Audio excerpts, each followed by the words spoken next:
சென்னை வான் சாகச நிகழ்ச்சிக்காக வந்தவர்கள் வீடு திரும்பும் நிலையில் ரயில் நிலையங்களில் கூட்டம் அலைமோதுகிறது. நிகழ்ச்சி முடிந்து 2 மணி நேரம் கடந்த நிலையிலும் இன்னமும் மக்கள் காத்திருப்பது பற்றிய தகவல்களை தருகிறார் நமது செய்தியாளர் பாண்டியராஜன். வணக்கம் பாண்டியராஜன், இது குறித்தான கூடுதல் விவரங்களை பதிவு பண்ணலாம். சென்னை மெரினா கடற்கரையில் இந்திய விமானப்படையினுடைய வான் சாகசங்கள் இன்று காலை தொடங்கியது. 11 மணியிலிருந்து 1 மணி வரை 2 மணி நேரம் இந்த வான் சாகசம் நடைபெற்றது.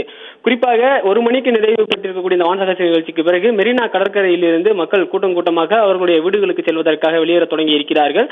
குறிப்பாக மெட்ரோ ரயில் நிலையங்களிலும் பறக்கும் ரயில் நிலையங்கள் மற்றும் கோயம்பேடு, தாம்பரம் உள்ளிட்ட பகுதிகளில் செல்லக்கூடிய ரயில் நிலையங்களிலுமே அதிக அளவிலான கூட்டங்கள் காணப்படுகிறது. குறிப்பாக பறக்கும் ரயில் நிலையங்களில் அதிக அளவில் கம்பிகளில் தொங்கி செல்லக்கூடிய அளவிற்கு கூட்ட நெரிசல் அதிகரித்து காணப்படுகிறது. 2 மணி நேரமாக பறக்கும் ரயில்கள் இயக்கப்பட்டிருந்தாலும் தற்போது வரை ரயில் நிலையங்களில் கூட்ட நெரிசல் அதிகமாக இருக்கிறது.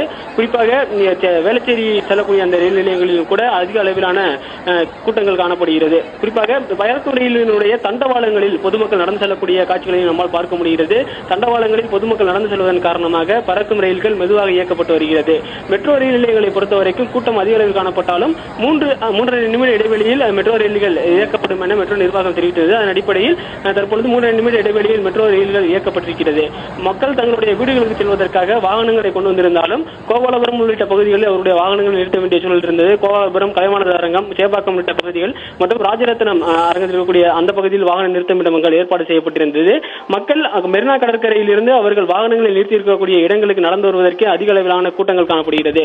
குறிப்பாக சென்னையின் புறநகர் பகுதியில் இருந்து ரயில் மூலமாக இன்று காலை 6 மணிக்கு பொதுமக்கள் எல்லாம் வர தொடங்கி இருந்தார்கள். மக்கள் வரும்பொழுது இது போன்ற கூட்ட நெரிசல் எதுவும் ஏற்படாத நிலையில் தற்போது ஒரே நேரத்தில் பொதுமக்கள் அவருடைய வீடுகளுக்கு செல்ல முற்படும் பொழுது ரயில் நிலையங்களில் மிகவும் கடுமையான கூட்ட நெரிசல் காணப்படுகிறது.